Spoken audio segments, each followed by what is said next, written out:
Hello দর্শক, আসসালামু আলাইকুম। আজকে হচ্ছে আমরা যে সড়কটাতে আসছি সেখানে ভাঙ্গা ইট ফেলা হচ্ছে, যেটা আমাদের সুবিধার্থে দিতেছে। জিনিসটা আসলে আপনাদেরকে দেখাবো কি ইট এখানে দিতেছে আর কি।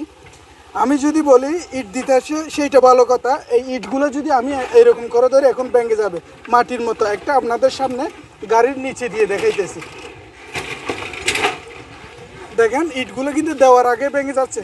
এই কিন্তু ডাইরেক্ট মাটির মতো এগুলো এগুলো নাকি ইট। আমি মনে করি কি এটা বিদেশি মাটি আর কি।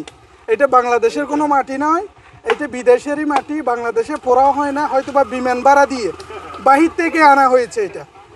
যার কারণে এটা যদি বৃষ্টি পড়ে এবং বৃষ্টি পড়ার পরে যখন গাড়ি উঠবে আমার মনে হয় এগুলো ডাইলে হয়ে যাবে, তখন আমাদের যাতায়াত আরও কষ্টকর হয়ে যাবে আমি মনে করি। ধন্যবাদ। আমি দীর্ঘই করব না, লম্বা ভিডিও করব না। কিছু আমাদের পথচারী এবং কিছু ইয়ার থেকে জিজ্ঞেস করব, পথচারী থেকে।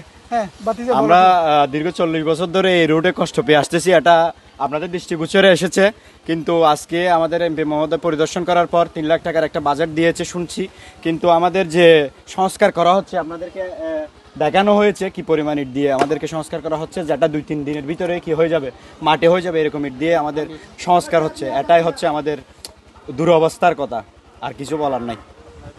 এখানে অনেক দিন ধরে আমরা বলতেছি, বলার পরেও কিছু হচ্ছে না। ধন্যবাদ। সবাই ভিডিওটা বেশি বেশি করে শেয়ার করবেন। আল্লাহ হাফেজ, আসসালামু আলাইকুম।